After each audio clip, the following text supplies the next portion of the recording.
Hai, kita berjumpa lagi. Kali ini saya ingin berbagi mengenai sesuatu yang masih berkaitan dengan pikiran. Nah, tapi ini lebih ke arah komunikasi ya. Jadi bisa komunikasi pada diri sendiri maupun juga komunikasi dengan orang lain. Nah, pertama sekali kita perlu menempatkan dulu apa sih yang dimaksud dengan komunikasi itu, atau mungkin lebih sederhana kalau kita berpikirnya begini ya, tujuan dari komunikasi itu apa.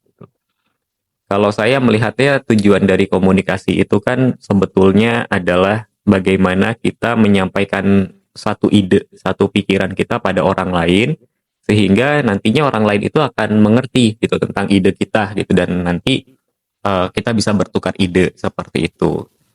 Nah, tetapi tidak bisa dipungkiri, yang terjadi justru seringkali itu bukannya bertukar ide, bukannya jadi saling memahami, justru yang terjadi adalah saling ingin menjatuhkan ide, gitu, saling ingin menjatuhkan argumen. Yang dalam satu hal ini sih bisa baik-baik saja ya. Contoh misalnya dalam sebuah perdebatan, pada saat kita ingin mencari satu apa namanya, eh, ya kayak misalnya kemarin gitu ya, kita mengalami pilpres dan juga ada pilgub begitu ya, kita kan nggak bisa pilih semua orang untuk menempati satu posisi yang hanya bisa diisi satu orang begitu. Nah, sehingga perlu ada perdebatan. Nah, di situ memang dia perlu saling menyampaikan argumentasi sebetulnya untuk membuat orang yang akan memilih menjadi yakin gitu. Nah, tetapi yang kita lihat seringkali bukannya membangun sebuah argumentasi yang memunculkan satu sisi hebat dari ide-ide yang dimiliki, ya malah menggunakan hal-hal yang sebetulnya tidak relevan begitu. Nah, maka saya berpikir bahwa ada pentingnya untuk kita membahas tentang sesat logika ini dan bagaimana kita bisa memahami cara kita berpikir. Tentunya silahkan teman-teman saksikan video ini sampai selesai.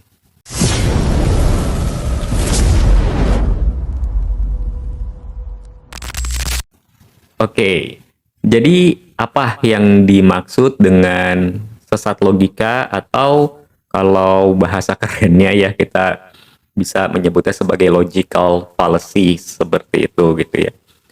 Apa sih sebetulnya dimaksud dengan logical fallacy itu? Kalau kita sederhanakan saja, misalnya kita sederhanakan saja, maka kita bisa memahaminya sebagai satu hal, satu pemikiran atau satu konsep di mana konsep tersebut seolah-olah logis. Konsep tersebut seolah-olah benar. Padahal konsepnya itu tidak sesuai gitu ya. Dalam hal ini dia tidak sesuai dengan topik yang sedang dibicarakan, atau tidak sesuai dengan objek diskusinya begitu, atau barangkali juga tidak sesuai dengan perilaku yang menjadi fokus. Nah, itu yang dimaksud dengan kesesatan dalam berpikir. Contoh sederhana misalnya begini, ketika kita melihat ada orang yang sedang terkena musibah misalnya begitu ya. Nah, lalu orang tersebut ada indikasi melakukan hal-hal yang tidak terpuji. Begitu indikasi ya. Ya, mungkin teman-teman paham lah ya apa yang sedang terjadi saat ini, apa yang sedang viral saat ini gitu. Nah, kemudian pada saat kita menggunakan logika yang sesat, akan ada sebuah argumen yang terbangun bahwa orang ini kan sedang kena musibah, jadi tidak mungkin dia melakukan tindak kriminal misalnya begitu. Ini adalah sebuah logika yang sesat gitu, karena apa hubungannya orang kena musibah dengan dia tidak melakukan tindakan kriminal? Ini kan dua hal yang tidak saling bersambungan sebetulnya ya. Nah, padahal kita juga sering melihat gitu dalam konteks-konteks tertentu ada orang-orang yang justru sedang terkena musibah sama-sama nih, misalnya dalam hal bencana katakanlah ya. Berapa banyak pada saat dalam bencana yang besar kemudian toko-toko juga dijarah dan lain sebagainya. Oke, kita bisa memahami bahwa orang-orang tersebut membutuhkan sumber daya, membutuhkan makanan yang barangkali ya dia tidak bisa beli lagi. Jadi yang paling masuk akal adalah menjarah. Nah, kita bisa melihat bahwa dalam situasi bencana pun ada loh orang-orang yang bisa seperti itu gitu. Maka sebuah logika yang sesat pada saat kita mengatakan bahwa orang yang sedang tertimpa musibah itu tidak bisa melakukan satu tindak yang kurang terpuji. Seperti itu adalah salah satu contoh dari sesat logika, ya. Jadi seperti logis gitu, alasannya itu yang diberikan seperti logis, tetapi kalau kita perhatikan lagi ya nggak ada hubungannya sebetulnya. Ini hanya sebuah argumentasi yang dibangun untuk menggugurkan satu pandangan. Jadi misalnya dalam kasus kok dia sepertinya dia itu melakukan kecurangan gitu. Nah, terus kemudian dilakukan, nggak mungkin dia melakukan kecurangan karena dia itu kan eh, apa anaknya Pak Haji misalnya gitu.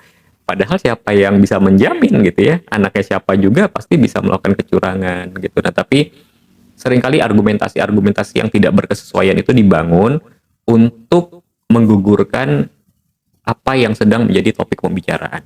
Gitu. Itu yang disebut dengan sesat berpikir. Lalu ada apa saja sih jenisnya? Sebetulnya ada banyak ya, sesat berpikir itu ada banyak gitu, atau logical fallacies itu tuh ada banyak sekali contohnya. Tapi mungkin yang saya akan bagikan dalam pertemuan kali ini hanya yang paling umum terjadi begitu. Nah, yang pertama yang paling sering terjadi adalah satu kesesatan berpikir di mana kita pada saat berargumentasi itu bukannya beradu ide, bukannya kemudian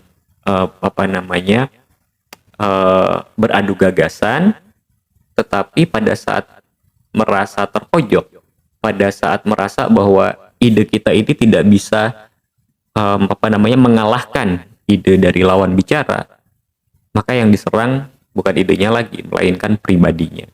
Ini yang paling sering terjadi. Jadi pada saat misal kita bisa melihat lah ya bagaimana pada saat perdebatan kemarin akhirnya tendensinya ke arah pribadi. Lalu kemudian juga dalam percakapan sehari-hari kan juga sering begitu ya. Yang dibicarakan misalnya gini, kita bicarain soal ikan lele misalnya. Kita bicarain soal ikan lele. Terus kemudian mau ternak lele nih misalnya, mau ternak lele. Padahal kita mungkin punya pengalaman gitu. Kita pernah punya pengalaman beternak ikan, mungkin juga pernah punya pengalaman walaupun tidak dalam skala yang besar, tapi pernah memelihara lele juga. Barangkali kita punya pengalaman. Nah, tapi kemudian satu argumen yang dibangun itu, emang kamu bisa gitu. Kamu kan sekolahnya nggak tinggi. Nah, ini seringkali seperti itu terjadi ya. Ini yang pertama, yang paling sering terjadi. Lalu pada saat misalnya dalam satu hubungan gitu ya, berapa sering kemudian yang diserang itu adalah pribadinya. Misal dengan kalimat-kalimat, kamu tuh emang dasar nggak bisa mikir. Kamu tuh emang dasar nggak punya otak, misalnya begitu ya. Itu adalah satu kesesatan dalam berpikir. Sebetulnya begitu, tapi masih banyak yang melakukan. Ya, semoga saja dengan video ini jadi tersadar dan berhenti melakukan itu. Karena kenapa? Nanti juga kita akan bahas akibatnya apa sih kalau kita terlalu sering atau kita tidak sadar bahkan sudah terjebak dalam logical fallacies itu gitu. Nah, lalu yang kedua adalah kecenderungan kita untuk menyederhanakan segala sesuatu dan melakukan pola generalisasi atau pengumuman gitu ya. Bukan pengumuman ya, tapi pengumuman gitu. Seolah-olah ini berlaku umum gitu. Nah, misal begini. Satu ketika kita lagi makan nih misalnya. Kita lagi makan dan saya yakin teman-teman tahulah dampak negatif gula terhadap tubuh kita itu seperti apa. Katakanlah lagi makan, lalu kemudian ada teman makan kita yang memesan minuman, lalu dia taruh gulanya banyak. Terus kita ingetin nih sebagai teman, karena kan sayang ya, kita ingetin, kamu pakai gulanya jangan banyak-banyak, karena kalau pakai gulanya banyak-banyak nanti bahaya ya, dampak negatif gula. Nah, terus dia melakukan penyederhanaan dan melakukan ini, ya udah kalau gitu sekalian aja nggak usah makan gitu. Nah, seringkali terjadi begitu. Karena eh, ya digeneralisasi gitu, bahwa yang kita omongin adalah gula pasir yang digunakan di minumannya, tapi dia malah kemana-mana begitu. Nah, ini juga satu kesesatan logika yang sering terjadi gitu ya. Bahkan dalam kehidupan mungkin kita sering mengalami seperti itu. Gitu. Di mana orang bermaksudnya apa, tapi kemudian akhirnya jadi kemana-mana. Nah, ini yang seringkali dalam sebuah eh, percakapan sehari-hari, ya baik itu antar orang tua dengan anak, antar pasangan, apa namanya, terus kemudian antar dalam lingkungan pertemanan, itu seringkali kemudian pembicaraan menjadi perdebatan kusir, jadi debat kusir melebar kemana-mana, ya karena hal ini gitu, karena satu hal generalisasi orang bicaranya tadi juga teh manis kok gitu, bicara soal gula pasir yang ada di teh manis, terus kemudian malah ditanggapi dengan ya udah kalau gitu nggak usah makan aja sekalian gitu ya, itu kan nggak masuk akal. Nah, lalu yang ketiga adalah dilema. Jadi seringkali itu kita dihadapkan pada seolah-olah hanya ada dua pilihan gitu ya. Padahal dalam hidup ini pilihan itu tidak terhingga. Nah, berapa kali kita sering berhadapan pada situasi di mana kita dituntut gitu ya untuk, kalau kamu nggak pilih A berarti kamu masuk dalam golongan B misalnya gitu. Padahal kan kita bisa tidak memilih A dan tidak memilih B gitu kan ya gitu. Tapi kenapa kita harus ditempatkan pada posisi di mana ya kalau kamu nggak pilih dia berarti kamu pilih ini gitu. Padahal kita juga nggak mau pilih ini. Itu ya, itu sebuah dilema yang dibangun. Ya banyak contoh dalam kehidupan nyata gitu ya. Misal kalau misalnya kamu nggak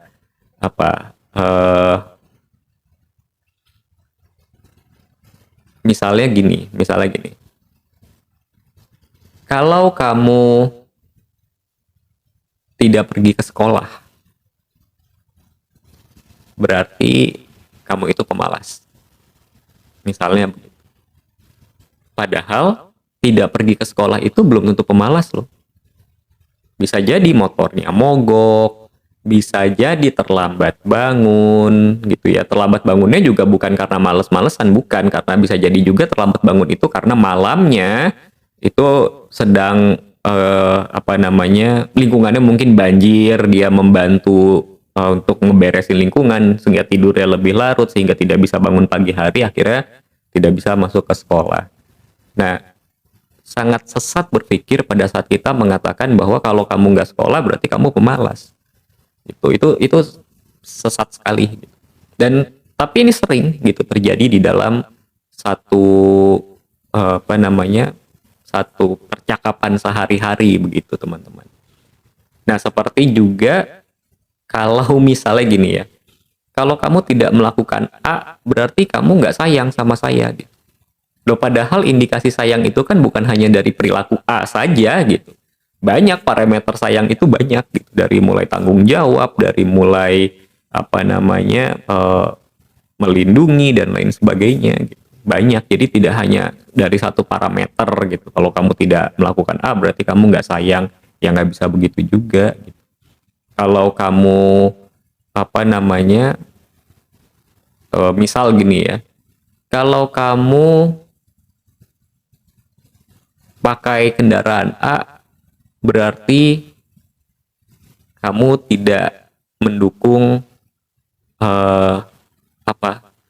yang green energy gitu, atau tidak mendukung pola penghijauan misalnya. Nah, padahal nggak ada hubungannya antara kendaraan dia dengan penghijauan. Sekarang kan lagi model ini ya, lagi banyak yang beralih ke elektrik gitu, yang katanya lebih ramah lingkungan. Kata siapa? Kata siapa? Iya, memang kendaraan elektriknya tidak secara langsung mengeluarkan emisi, teman-teman, tapi kita pakai pikiran logis saja bahwa dia kan perlu di-charge-nya itu pakai listrik. Nah, pakai listriknya itu kemudian diambil dari pembangkit listrik kan ya. Nah, pembangkit listriknya pakai apa? Kan sama, akhirnya pakai fosil-fosil juga kok gitu. Nah, tetapi kita dibikinkan sebuah kesesatan dalam berpikir bahwa kalau kita mau menghasilkan apa ya, zero karbon itu ya berarti harus beralih ke kendaraan listrik. Ya, tapi ini saya bukan anti kendaraan listrik ya, enggak, sama sekali enggak gitu. Silahkan yang mau beli kendaraan listrik yang menurut saya bagus, minimal polusinya jangan ada di kota lah. Gitu ya. Tapi kan kasihan yang ada di pedesaan yang di sekitar-sekitar pembangkit listrik, kan kasihan mereka yang dapat juga dampaknya gitu. Kecuali kalau memang kita sudah mengembangkan satu apa, kalau di luar negeri itu saya lihat pernah ada yang turbin yang ada baling-balingnya begitu ya, jadi pakai tenaga angin, lalu kemudian ada tenaga surya dan lain sebagainya gitu, sudah tidak menggunakan fosil. Nah, itu baru kita bisa mengatakan bahwa ini benar-benar zero emission gitu, bahwa emisinya nol. Nah, baru kita bisa mengatakan bahwa ini uh, green energy seperti itu. Nah, itu hanya contoh ya teman-teman ya, ini maaf panjangan. Nah, lalu kemudian juga satu kesesatan berpikir yang sering kita lakukan adalah bergantung pada satu sosok otoritas gitu ya. Otoritas ini bukan berarti dia pemegang otoritas, bukan, tapi kita menganggapnya dia punya otoritas terhadap diri kita gitu. Seperti influencer, seperti pejabat dan lain sebagainya. Sehingga tidak jarang mungkin teman-teman juga pernah mendengar begini ya. Kita cobain yuk makan di sana, tuh enak loh. Padahal belum pernah nyoba. Terus kita tanya, emang kamu udah pernah coba makan di sana? Belum, tapi kemarin Pak Jokowi makan di situ, jadi pasti enak. Kalau nggak enak kan nggak mungkin Pak Jokowi makan. Tapi gini teman-teman, bisa jadi nggak sih kalau misalnya pada saat peristiwa di foto atau kemudian ada videonya bahwa Pak Jokowi itu makan di satu tempat, barangkali itu juga beliau lagi nyoba gitu, belum belum tentu enak juga, belum tentu itu jadi favorit dan lain sebagainya. Tapi kita sering kali begitu. Dan berapa banyak kita yang kemudian sampai, kalau saya perhatikan gitu ya, di beberapa tempat di kota Bandung ini, ada beberapa tempat makan itu yang wah sampai panjang antrinya hanya karena pernah direview oleh uh, apa namanya, food vlogger gitu. Dan tidak jarang loh pada saat ada apa namanya mendapatkan video-video yang sudah direview itu, terus kita datang ke sana ya biasa aja ternyata rasanya gitu, nggak ada istimewa-istimewanya gitu. Ada juga memang yang enak gitu, tapi ada juga yang biasa-biasa. Artinya apa? Artinya kita sudah terjebak dalam sebuah sesat logika yang mengatakan kalau sebuah resto itu direview berarti dia enak. Belum tentu gitu. Karena ya kita nggak bisa pungkiri lah ya, di dalam dunia apa namanya, dunia sosial media itu ada yang disebut sebagai endorsement.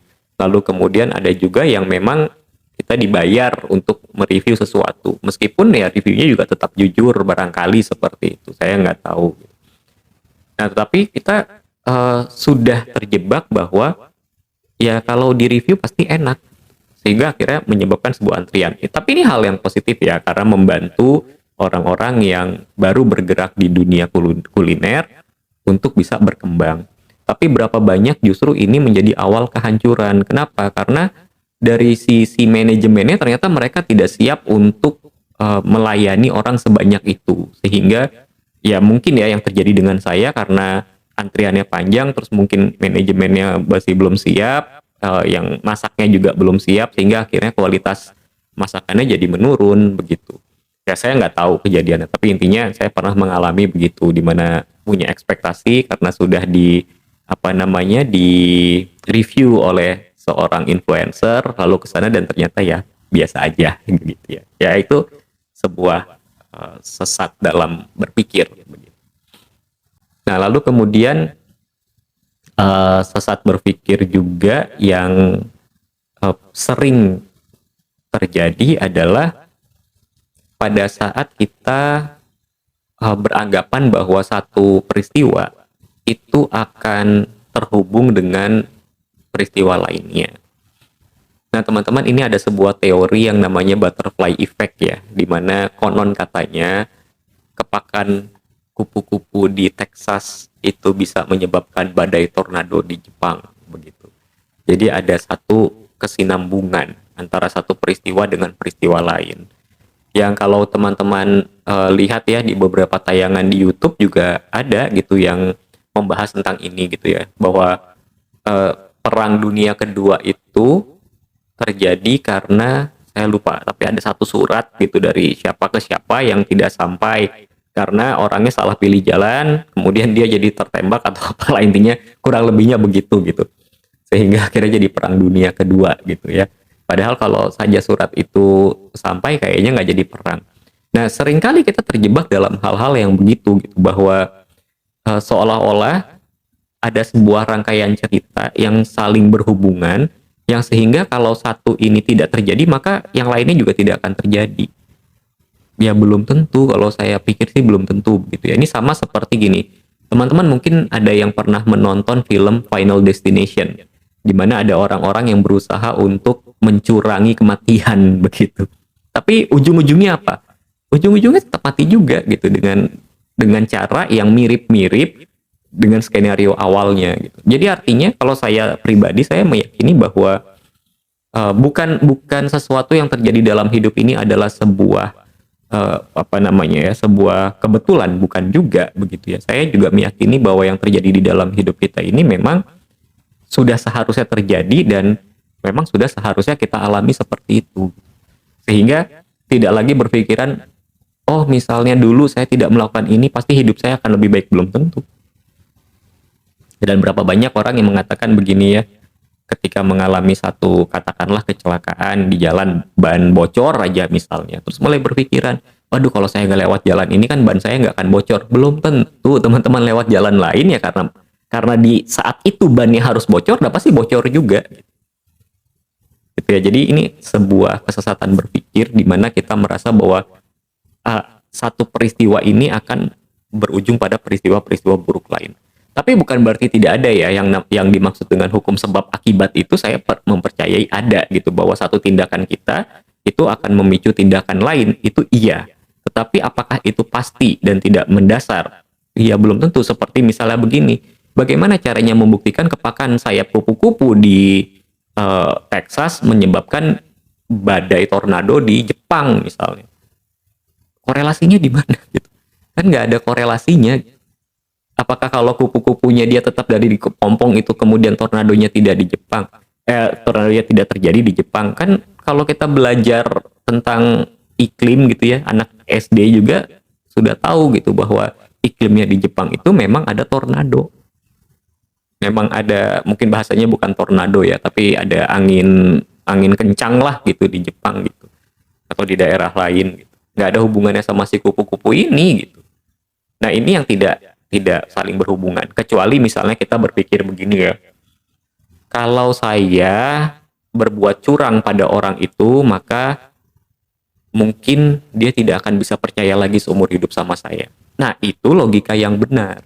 Karena ada hubungan antara satu peristiwa dengan peristiwa lain, tapi peristiwa ini adalah akibat dari peristiwa yang sebelumnya.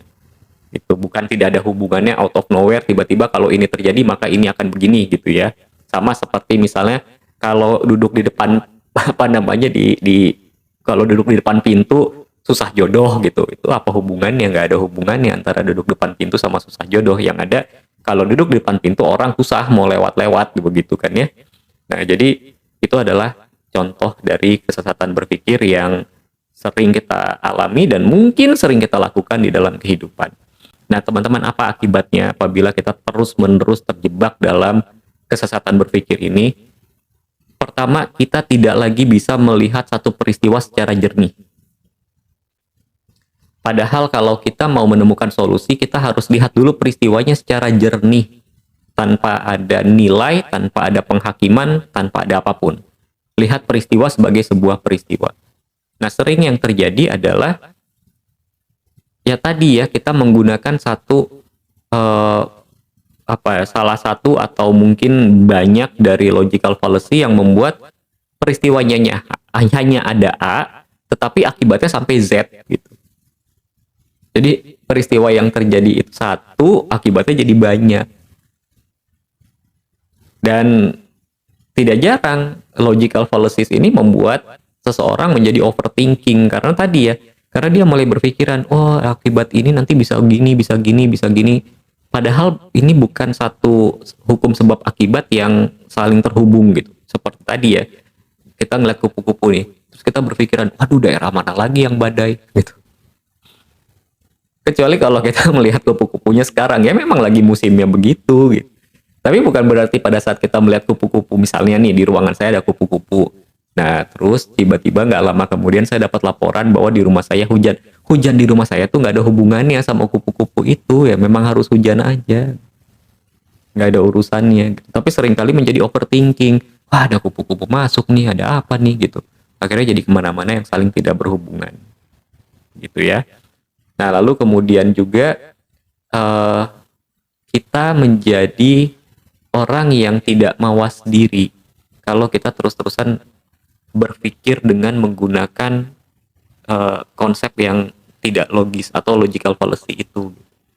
Karena apa? Bukan tidak logis sebetulnya. Logical fallacy itu terlihat seperti logis, padahal nggak masuk akal. Nah, tapi karena kita merasanya argumen yang kita bangun itu adalah hal yang logis, ya akhirnya yang terjadi adalah satu keretakan dalam hubungan. Satu perdebatan yang tidak kunjung selesai gitu. Kecuali kalau memang lawan bicara kita kemudian mulai paham bahwa oh dia terjebak dalam ini sehingga ya sudah menyudahi aja gitu daripada diperpanjang begitu kan ya. Nah, tapi ingat teman-teman bahwa dalam satu komunikasi itu yang paling penting adalah bagaimana kita bertukar ide, bagaimana kita saling paham, bukan untuk bagaimana saya menjadi yang menang. Apalagi dalam kehidupan. Karena kehidupan kan bukan kompetisi.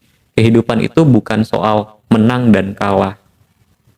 Dan banyak orang yang kemudian merasa dirinya sudah menang dan diakhiri dengan penyesalan yang mendalam. Nah, semoga kita tidak perlu mengalami hal itu ya, teman-teman ya. Nah, mungkin itu yang bisa saya bagikan dalam video kali ini. Mohon maaf kalau ada salah-salah kata, ada salah sikap dan salah ucap yang saya lakukan di pertemuan kita kali ini. Tentunya saya berharap teman-teman selalu berada dalam kondisi sehat, bahagia, dan berkelimpahan di berbagai aspek kehidupan. Kita akan jumpa lagi di video yang berikutnya.